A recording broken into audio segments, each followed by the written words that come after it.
सुबह की धूप कमरे के पर्दों से झांक रही थी, लेकिन उस घर में अब रोशनी जैसे बेमानी हो गई थी। कभी इस कमरे में हंसी की आवाजें गूंजती थीं। वही कमरा जहां कभी मीनाक्षी चाय लेकर सौरभ के पास बैठती थी, हल्के से मुस्कुराकर पूछती थी, थक गए क्या? पर अब वही आवाज अब खामोशी में तब्दील हो चुकी थी। सौरभ, जो एक साधारण नौकरी पेशा इंसान था, अपने छोटे से घर को दुनिया मान बैठा था।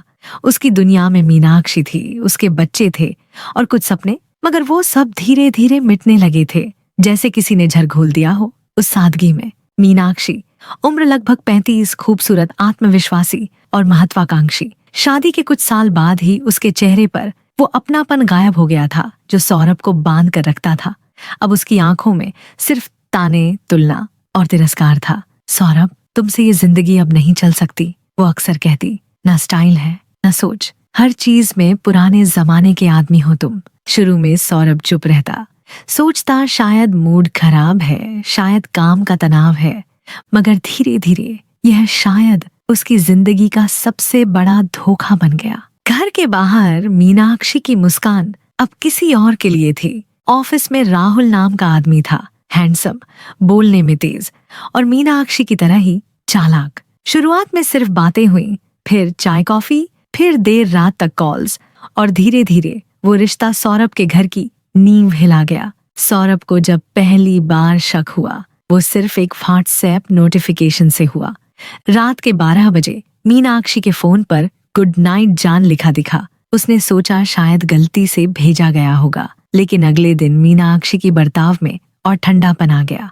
अब वो सौरभ से आंख मिलाकर बात नहीं करती थी, बच्चे के सामने भी झगड़ती थी, हर बात में उसे नीचा दिखाने लगी थी। तुमसे शादी करना मेरी जिंदगी की सबसे बड़ी गलती थी, वो अक्सर कहती। काश किसी और से शादी की होती। सौरभ कुछ नहीं कहता, बस बच्चों के सामने झगड़ा न बढ़े इसलिए चुप रहता। पर वही चुप्पी धीरे धीरे उसके खिलाफ इस्तेमाल होने लगी। कुछ महीनों बाद मीनाक्षी ने खेल का अगला मोहरा चला, झूठे मेडिकल पेपर बनवाना। उसने डॉक्टर से दोस्ती कर ली और रिपोर्ट में लिखवा दिया कि सौरभ की वजह से उसे मानसिक तनाव और डिप्रेशन है। रिपोर्ट देखकर सब हैरान, ससुराल वाले, रिश्तेदार, सब उसी पर इल्जाम लगाने लगे। कितना घटिया निकला तू, अपनी बीवी को पागल कर दिया। किसी ने कहा। सौरभ बस सुन्न था। वो जानता था सच्चाई कुछ और है, लेकिन कोई सुनने वाला नहीं था।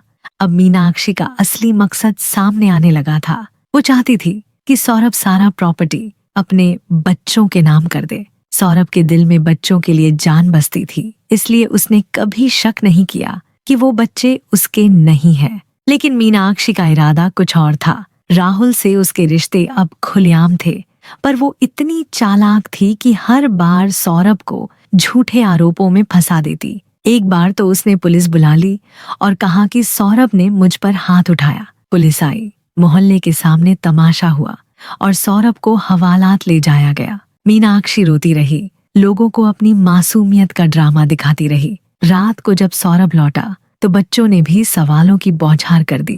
पापा, आपने मम्मी को मारा क्यों? उसका जवाब सिर्फ आंसू थे। धीरे धीरे सौरभ की दुनिया ढहती गई। ऑफिस में बात फैल गई, लोगों ने दूरी बना ली, पड़ोसी फुसफुसाने लगे। लेकिन मीनाक्षी का चेहरा हर जगह बेचारी औरत के रूप में दिखता था। वो जानती थी कब किस बात का नाटक करना है। कभी डॉक्टर की रिपोर्ट, कभी वीडियो बनवाकर घरेलू हिंसा का केस, कभी कोर्ट में नए झूठे कागज। और सौरभ, वो हर बार सोचता सच अपने आप जीत जाएगा, मगर हर बार हार उसी की होती। एक शाम सौरभ घर लौटा तो देखा मीनाक्षी अपने बच्चों के साथ बैठी मुस्कुरा रही थी, पर फोन पर किसी और से बात कर रही थी। वो शब्द सौरभ की रूह तक उतर गए। राहुल, सब प्लान के मुताबिक चल रहा है, बस एक बार प्रॉपर्टी ट्रांसफर हो जाए, फिर मैं सौरभ को तलाक दे दूंगी। सौरभ का दिल धक से रह गया। वो धीरे धीरे पीछे हटा, उसके हाथ कांप रहे थे। उस पल उसने तय किया, अब वो चुप नहीं रहेगा। रात भर वो कमरे में जागता रहा। पहली बार उसने भगवान से पूछा, क्या सच्चाई इतनी कमजोर होती है कि झूठ हर बार जीत जाए? लेकिन अगले ही दिन मीनाक्षी ने अंतिम वार किया। वो कोर्ट पहुंच गई। माय लॉर्ड, उसने कहा, मैं चाहती हूँ कि ये आदमी अपनी पूरी प्रॉपर्टी मेरे बच्चों के नाम कर दे या फिर अपनी नसबंदी करवा ले। कोर्ट में सब हैरान रह गए। उसके आंसू, उसकी झूठी मासूमियत, उसकी अभिनय कला, सब मिलकर उसे पीड़िता बना चुके थे। और सौरभ बस खड़ा रहा, जैसे कोई पेड़ तूफान में जड़ से उखड़ने से पहले आखिरी बार आकाश की ओर देखता है। वो नहीं जानता था कि आगे क्या होगा, लेकिन उसने ठान लिया था अब वो अपने सच की आखिरी लड़ाई लड़ेगा। कई रातों से सौरभ की नींद उड़ चुकी थी।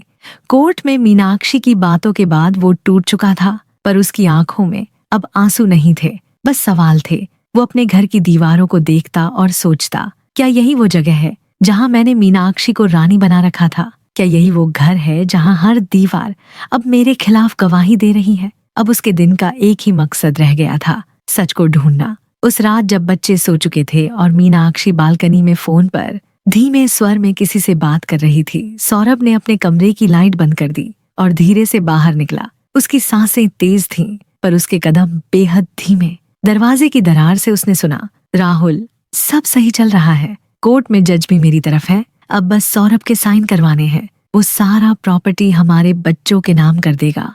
और फिर शब्द सौरभ के कानों में जैसे हथौड़े की तरह गूंज गया। उसके सामने सब साफ हो गया। मीनाक्षी सिर्फ संपत्ति चाहती थी और उन बच्चों को लेकर जो उसके नहीं थे। उसके सीने में गुस्से की आग भड़क उठी, लेकिन उसने उस आग को अपने चेहरे पर नहीं आने दिया। उस रात पहली बार उसने ठान लिया, अब मीनाक्षी का हर झूठ, हर चाल कैमरे में कैद होगी। उसने पुराने लैपटॉप के साथ एक छोटा सा कैमरा खरीदा और घर के कोनों में लगा दिया, एक लिविंग रूम में, एक किचन में और एक मीनाक्षी के कमरे के सामने, जहां वो अक्सर फोन पर घंटों बात करती थी। अगले कुछ हफ्तों में उस कैमरे ने वो सब रिकॉर्ड किया जिसे देखकर किसी का भी दिल दहल जाए। मीनाक्षी और राहुल की बातें, उनकी मीटिंग्स और वो हर शब्द जो साबित करता था कि मीनाक्षी सिर्फ झूठ का महल बना रही थी। वो हर दिन अपने पति के विश्वास को तोड़ती और फिर कोर्ट में उसकी इज्जत को। एक रात वीडियो में वो कह रही थी, राहुल, बस एक बार ये प्रॉपर्टी हमारे बच्चों के नाम हो जाए, फिर मुझे इस आदमी की शक्ल भी नहीं देखनी। राहुल हंसते हुए बोला, और तेरे बच्चे, वो तो मेरे हैं मीनाक्षी। और वो हंस पड़ी, एक ठंडी निर्दयी हंसी। सौरभ उस वीडियो को बार बार देखता रहा। हर बार देखने पर उसका दिल और भारी होता गया, पर उसने अपने आंसू रोक लिए, क्योंकि अब उसे रोना नहीं, लड़ना था। वो हर सबूत इकट्ठा करता रहा, हर रिकॉर्डिंग सेव करता रहा, हर बातचीत को डॉक्यूमेंट करता गया। लेकिन साथ ही मीनाक्षी और चालाक होती जा रही थी। उसने अपने वकील से कहा कि सौरभ मानसिक रूप से अस्थिर है और उसकी सुरक्षा के लिए कोर्ट से आदेश दिलवाया कि वो घर से कुछ दिन बाहर रहे। यही वो चाल थी जिससे सौरभ लगभग हार जाता अगर वो आखिरी पल तक सबूत जुटाने में हिम्मत न दिखाता। अब सौरभ अकेला था, पर उसके पास वो सच्चाई थी जो पूरी दुनिया की झूठी कहानियों से भारी थी। रात में वो अपने एक पुराने दोस्त जो टेक्निकल काम जानता था के पास गया। भाई, ये सबूत बहुत जरूरी है, उसने कहा।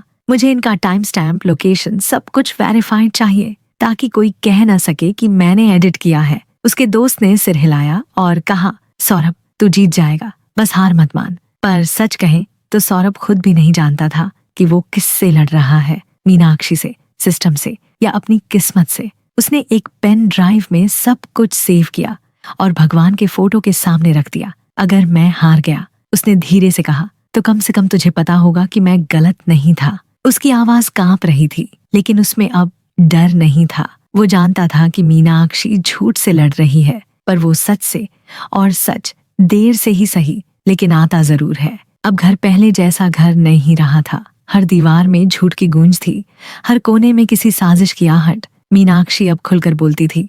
अब उसके चेहरे पर न शर्म थी न डर। उसने पूरे मोहल्ले में सौरभ की छवि मिटा दी थी। वो पागल है, हिंसक है, बच्चों पर भी हाथ उठाता है, वो सबके सामने कहती। कुछ पड़ोसी उसे सांत्वना देते, कुछ ताने कसते। ऐसे आदमी को तो सजा मिलनी ही चाहिए। सौरभ जब काम पर जाता तो लोग फुसफुसाते, यही है वो आदमी जिसने बीवी को सताया, और वो बस चुपचाप सिर झुकाकर निकल जाता। घर लौटने पर दरवाजे पर ताला मिलता और अंदर बच्चों की हंसी अब किसी और के फोन पर सुनाई देती, राहुल के। रातों को मीनाक्षी कॉल पर हंसती, कहती, राहुल, अब बस कोर्ट का मामला खत्म हो जाए, फिर मैं आजाद हो जाऊंगी। ये आदमी तो बस एक सीढ़ी था, जिसके जरिए हमें सब कुछ मिल जाएगा। वो शब्द सौरभ के कानों में झर की तरह घुलते। उसने कई बार सोचा कि सब छोड़ दे, कहीं चला जाए, पर फिर बच्चों की शक्लें याद आती। उसे याद आता कि चाहे खून उसका न हो, पर उन्होंने पहली बार उसे ही पापा कहा था। यही सोच उसे तोड़कर भी जोड़े रखती थी। मीनाक्षी ने अब कानून को भी अपने हिसाब से इस्तेमाल करना शुरू कर दिया था। उसने वकील बदल बदल कर फाइल तैयार की। उसमें दर्ज था कि सौरभ मानसिक रूप से अस्थिर है और उसके साथ रहना मीनाक्षी और बच्चों के लिए खतरनाक है। उसने डॉक्टरों की फर्जी रिपोर्ट लगाई, फोटोशॉप की हुई तस्वीरें और झूठी गवाहियां। उसने यहाँ तक दावा किया कि सौरभ उसे मारने की धमकी देता था। मीडिया में खबर तक छप गई। दिल्ली की महिला ने साहस से उठाया कदम। अत्याचारी पति के खिलाफ कोर्ट में मामला दर्ज। सौरभ ने अखबार का वह टुकड़ा देखा तो हंसी आ गई। एक ऐसी हंसी जिसमें दर्द था, निराशा थी और थोड़ी सी थकावट। उसने खुद से कहा, सच की कोई आवाज नहीं होती शायद। उसका वकील भी अब हार मान चुका था। सौरभ, इतने झूठे सबूतों के सामने सच को साबित करना नामुमकिन है। उसने कहा, तुम्हारे पास जो भी वीडियो है, कोर्ट में इन्हें फेक कहा जाएगा। कोई नहीं मानेगा कि एक पति ने अपनी ही पत्नी के खिलाफ कैमरे लगवाए। लेकिन सौरभ ने जवाब नहीं दिया। उसने बस कहा, मैं झूठ से नहीं डरता और न ही उस औरत से जो झूठ को अपना भगवान बना चुकी है। वो दिन भी आया जब मीनाक्षी ने कोर्ट के बाहर मीडिया के सामने बयान दिया, आंसू पोंछते हुए, नाटकीय आवाज में, मैं बस अपने बच्चों के भविष्य के लिए लड़ रही हूँ। मैं नहीं चाहती कि कोई और औरत मेरे जैसी तकलीफें झेले। मैं चाहती हूँ कि सौरभ अपनी प्रॉपर्टी हमारे बच्चों के नाम कर दे ताकि उनके भविष्य पर कोई खतरा न रहे। लोगों ने तालियां बजाईं। जज ने भी कहा, अगर ये सच है तो आपका कदम सराहनीय है। मीनाक्षी मुस्कुराई। वो जानती थी उसकी एक्टिंग सफल हो चुकी है। और दूसरी तरफ वही सौरभ जो भीड़ में खड़ा था, अपनी सच्चाई का एक एक टुकड़ा हाथ में लिए बस देखता रहा कि कैसे दुनिया ने उसके खिलाफ फैसला पहले ही सुना दिया है। उस रात उसने अपने कमरे में कैमरे की रिकॉर्डिंग फिर से देखी और भगवान से कहा, अगर सच में न्याय नाम की कोई चीज है तो बस मेरी एक प्रार्थना सुन ले। अब ये झूठ ज्यादा दिन तक न टिके। बाहर बारिश हो रही थी, बिजली चमक रही थी और कमरे में एक आदमी बैठा था, टूटा हुआ पर हार न मानने वाला। समय जैसे रुक गया था, पर सौरभ की आंखों में अब हार का धुंधलापन नहीं था। वो आदमी जो कभी घर की दीवारों से डरता था, अब हर दीवार को सबूत में बदलने की ठान चुका था। उसने अपने ऑफिस के पुराने दोस्त अमित से संपर्क किया। अमित साइबर फॉरेंसिक में काम करता था। मुझे तेरी मदद चाहिए, सौरभ ने धीमे स्वर में कहा। अमित ने हंसते हुए जवाब दिया, तू अब भी वही सीधा साधा आदमी है ना? चल बता, क्या चाहिए? सौरभ ने लैपटॉप निकाला और सारी रिकॉर्डिंग्स दिखाई। राहुल और मीनाक्षी की बातचीतें, उनके फोन कॉल्स और वो वीडियो जिसमें दोनों खुलेआम प्रॉपर्टी के ट्रांसफर की बात कर रहे थे। अमित ने सब देखा और कुछ देर चुप रहा। भाई, तूने बहुत बड़ा काम किया है। ये वीडियो असली है, इनके टाइम स्टैम्प साफ है, जीपीएस डेटा भी सही है। लेकिन एक दिक्कत है, कोर्ट में जब तक ये सब वेरीफाइड एविडेंस नहीं कहलाएंगे, जज इन्हें फेक मान सकते हैं। सौरभ ने गंभीर स्वर में कहा, तो वेरीफाइड करा दो, मैं कुछ भी करूंगा। अगले कुछ दिनों में उसने एक एक सबूत की डिजिटल ऑथेंटिसिटी की रिपोर्ट तैयार करवाई, पुलिस वेरिफिकेशन के लिए एप्लीकेशन डाली और सब कुछ कानूनी फॉर्मेट में सेट कर लिया। वो अब भावनाओं से नहीं, सबूतों से लड़ रहा था। उसकी आंखों में अब वह चमक थी जो केवल उस व्यक्ति की होती है जिसे पता है कि वह सही है। पर वक्त कम था। मीनाक्षी का अगला सुनवाई दिन तय हो चुका था और वो पक्के इरादे से मीडिया में बयान दे रही थी। इस बार सौरभ को कोई नहीं बचा सकता। वो दिन भी आया जब मीनाक्षी और राहुल अपनी चालों में इतने आश्वस्त हो गए कि लापरवाह होने लगे। एक शाम सौरभ के पुराने पड़ोसी ने बताया, भाई, कल रात तेरी बीवी और कोई आदमी तेरे घर के बाहर गाड़ी में बैठे थे, जोर जोर से हंस रहे थे। सौरभ मुस्कुराया। मुझे पता है वो कौन था। उसी रात उसने अपने फोन की जीपीएस ट्रैकिंग ऑन की और चुपके से मीनाक्षी के फोन से लिंक लोकेशन एक्सेस कर ली। उसने देखा वो बार बार एक ही होटल जा रही थी जहां राहुल भी मौजूद था।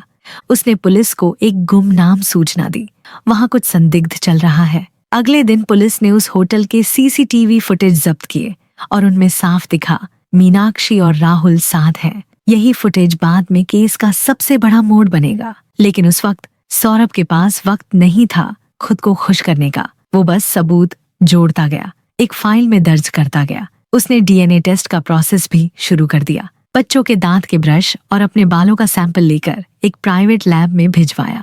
उसे पता था अगर डीएनए रिपोर्ट उसकी उम्मीद के मुताबिक आई तो सब खत्म हो जाएगा। झूठ, धोखा और मीनाक्षी की सारी चालें। इस बीच मीनाक्षी और राहुल पूरी तरह अपनी जीत को लेकर निश्चिंत थे।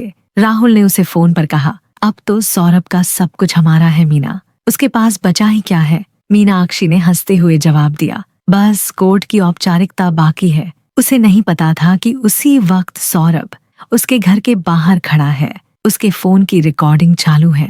वो हर शब्द, हर हंसी, हर झूठ अपने कैमरे में कैद कर रहा था और हर क्लिक उसके लिए एक हथियार बनता जा रहा था। उस रात सौरभ घर लौटा तो उसकी आंखों में डर नहीं, सन्नाटा था। उसने खुद से कहा, अब बस एक बार सच बोलेगा और फिर कभी किसी को कुछ साबित नहीं करना पड़ेगा। उसने भगवान की मूर्ति के सामने वो पेन ड्राइव रखी जिसमें सबूत थे और धीमे स्वर में कहा, आज से तू गवाह है मेरे सच का। कमरे में हल्की हवा चली और पहली बार उसे लगा शायद भगवान भी उसकी तरफ है। अगली सुनवाई की तारीख तय हो चुकी थी और इस बार कोर्ट में भीड़ पहले से कहीं ज्यादा थी। पत्रकार, रिश्तेदार और तमाशबीन सब मौजूद थे। सबकी नजरें उस औरत पर थीं जिसने अपने पति पर आरोप लगाया था कि उसने उसका जीवन नर्क बना दिया। मीनाक्षी अब पूरी तरह तैयार थी। सफेद साड़ी, गले में मंगलसूत्र, आंखों में आंसू और होठों पर बनावटी दर्द,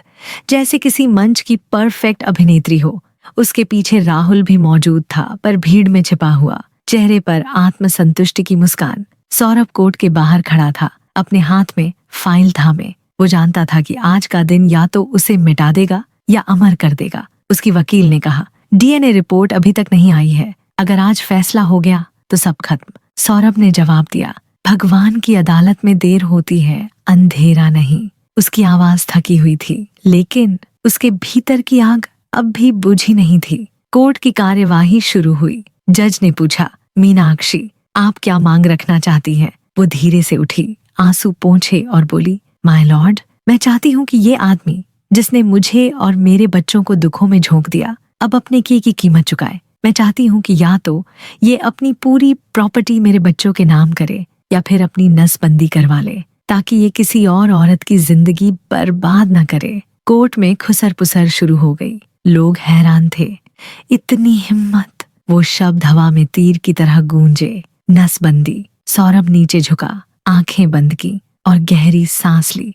उसके भीतर एक तूफान था, पर वो बाहर नहीं निकला। मीनाक्षी ने फिर कहा, माय लॉर्ड, मेरे पास सबूत है, डॉक्टर की रिपोर्ट, मानसिक उत्पीड़न का मेडिकल सर्टिफिकेट और ये तस्वीरें जो बताती हैं कि मैं किस दर्द से गुजरी हूँ। जज ने दस्तावेज देखे, सिर हिलाया और कहा, अगर ये सच है तो पति ने गंभीर अपराध किया है। सौरभ की वकील ने कुछ कहने की कोशिश की, लेकिन मीनाक्षी ने बीच में बोलते हुए कहा, माय लॉर्ड, ये आदमी तो अब मुझे देखकर भी डराता है। मेरे बच्चों का भविष्य इस आदमी की वजह से बर्बाद हो रहा है। कोर्ट के हर कोने में अब वही आवाज गूंज रही थी, बेचारी औरत, क्रूर पति। सौरभ के लिए अब हर दीवार गवाही दे रही थी, झूठ की। सुनवाई के बीच सौरभ को अपने फोन पर एक मैसेज आया, डीएनए रिपोर्ट रेडी है। उसके हाथ कांपे। उसने वकील की तरफ देखा, बस थोड़ी देर, और वकील ने कहा, जज फैसला सुनाने वाले हैं। और तभी जज बोले,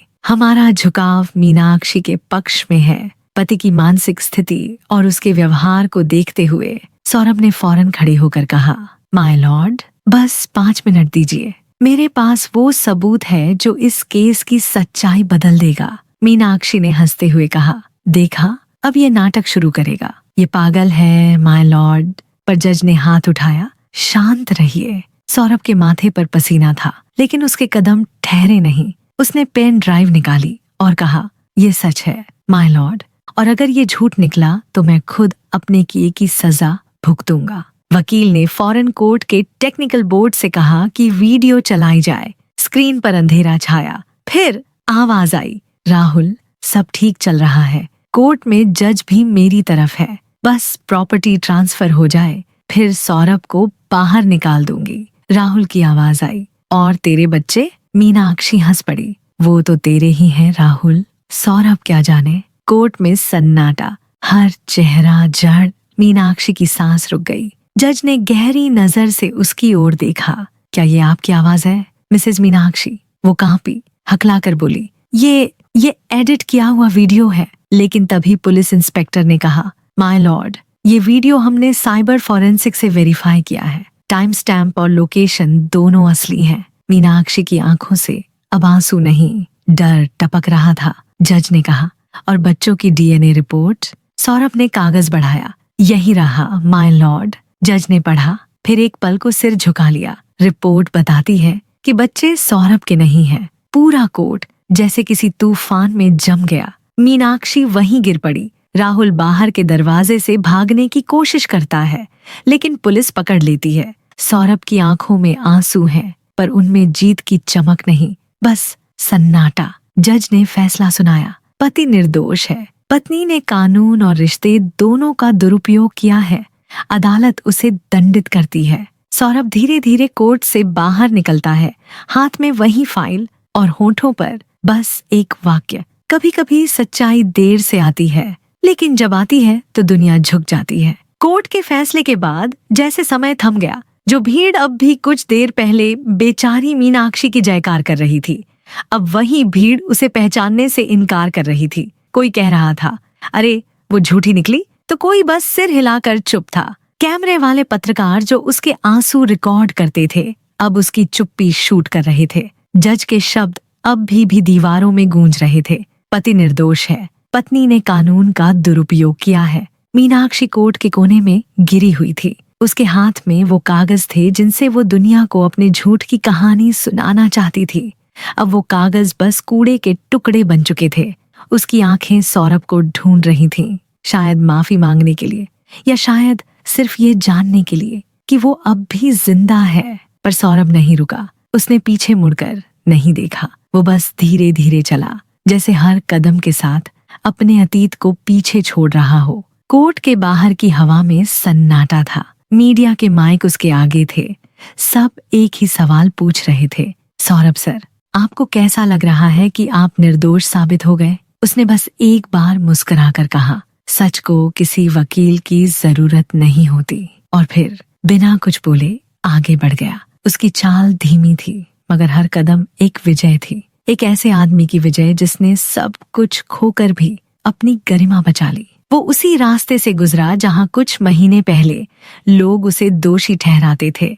अब वही लोग रास्ता छोड़कर किनारे हो गए। कोई कुछ कह नहीं पाया। एक छोटा बच्चा जो पास में खड़ा था अपनी माँ से बोला, माँ, वो वही अंकल हैं जिनके बारे में टीवी में आया था ना? उसकी माँ ने कहा, हाँ बेटा, वही, जिनका सच सबको देर से समझ आया। शाम तक खबर हर चैनल पर थी। मीनाक्षी शर्मा दोषी पाई गई, पति निर्दोष साबित। डीएनए रिपोर्ट ने किया चौंकाने वाला खुलासा, बच्चे किसी और के निकले। मीनाक्षी का चेहरा अब हर स्क्रीन पर था, लेकिन अब वो गौरव की नहीं, शर्म की तस्वीर थी। राहुल की गिरफ्तारी की खबर आई और मीनाक्षी पर भी कानूनी कार्यवाही शुरू हुई। वो घर जहां कभी उसने सौरभ को नीचा दिखाया था, अब सुनसान था। बच्चों की हंसी गायब थी और हर कमरे में बस पछतावे की गंध थी। रात में वो आईने में खुद को देखती और खुद से पूछती, क्या ये वही चेहरा है जिससे मैं दुनिया को बेवकूफ बना रही थी?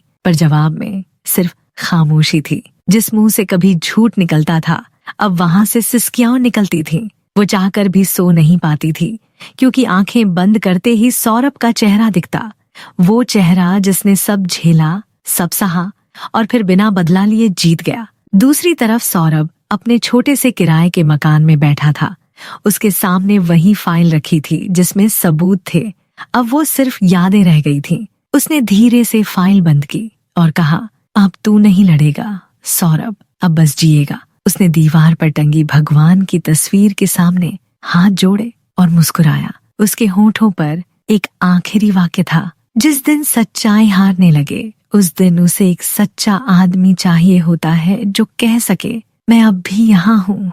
फैसले के कुछ हफ्तों बाद मीनाक्षी की जिंदगी राख में बदल चुकी थी। कोर्ट ने उसे सजा दी थी, मगर असली सजा उसे समाज ने दी। जो पड़ोसी कभी उसके आंसू देखकर उसके साथ खड़े रहते थे, अब उसे देखकर रास्ता बदल लेते थे। जिन रिश्तेदारों के सामने वो सौरभ को निकम्मा कहती थी, अब वही रिश्तेदार उसके सामने कहते, तूने शर्म की हद पार कर दी। उसके घर के बाहर अखबार वाले भी अखबार फेंकते हुए फुसफुसाते, देखो वही औरत है। मीनाक्षी अब अकेली थी। राहुल जेल में था और उसके अपने बच्चे, वो भी अब उसके पास नहीं थे। कोर्ट ने बच्चों की कस्टडी सौरभ को दे दी थी, ये कहते हुए कि भले बच्चे जैविक रूप से उसके नहीं, पर उसने ही उन्हें असली पिता का प्यार दिया है। वो पल मीनाक्षी के लिए मौत जैसा था। उसकी आंखों के सामने वही बच्चे खड़े थे जिन्हें उसने साजिश के हिस्से के रूप में इस्तेमाल किया था, और अब वही बच्चे उसके हाथों से फिसल रहे थे। जब वो रोते हुए बोली, मुझे माफ कर दो बेटा, तो छोटे ने ठंडे स्वर में कहा, माँ, हमारे असली पापा ने हमें कभी झूठ नहीं सिखाया। वो एक वाक्य मीनाक्षी के कानों में हथौड़े की तरह गूंजा, जैसे किस्मत ने उससे उसका आईना छीन लिया हो। उस रात मीनाक्षी अकेली थी। घर का हर कोना उसकी हंसी का मजाक उड़ा रहा था। वही दीवारें जो कभी सौरभ के खिलाफ उसकी झूठी गवाह थी, अब उसके खिलाफ खड़ी लग रही थी। उसने आईने में खुद को देखा, आंखों के नीचे स्याह घेरे, बाल बिखरे हुए और चेहरे पर वह मुस्कान गायब जो कभी झूठ की ताकत थी। वो धीरे धीरे अपने कमरे की खिड़की तक गई, बाहर देखा। सामने वाली सड़क पर सौरभ अपने बच्चों के साथ जा रहा था। बच्चों के चेहरे पर सुकून था, सौरभ के कदमों में स्थिरता। मीनाक्षी कुछ पल उसे देखती रही। उसके दिल में एक अनकही चाह उठी, काश मैं झूठ के बजाय सच को चुना होता। पर अब वक्त निकल चुका था। उसने धीरे से खिड़की बंद की, दीवार के सहारे बैठ गई और पहली बार जिंदगी में खुद को उतना छोटा महसूस किया जितना झूठ हमेशा होता है। उसकी आंखों से आंसू बहे, पर वो आंसू किसी को प्रभावित नहीं कर सके, क्योंकि जब झूठ रोता है तो दुनिया उसे दया नहीं, तिरस्कार देती है। उधर सौरभ ने अपने बच्चों को स्कूल छोड़ा और रास्ते में एक छोटे मंदिर के बाहर रुक गया। उसने जेब से भगवान की वही छोटी मूर्ति निकाली जिसे उसने अपनी सच्चाई की गवाही बनाकर रखी थी। उसने उसे धीरे से मंदिर के द्वार पर रखा और कहा, मैंने तुझसे बदला नहीं मांगा था, बस न्याय मांगा था और तूने वो दे दिया। उसकी आंखें भीगी पर चेहरे पर शांति थी।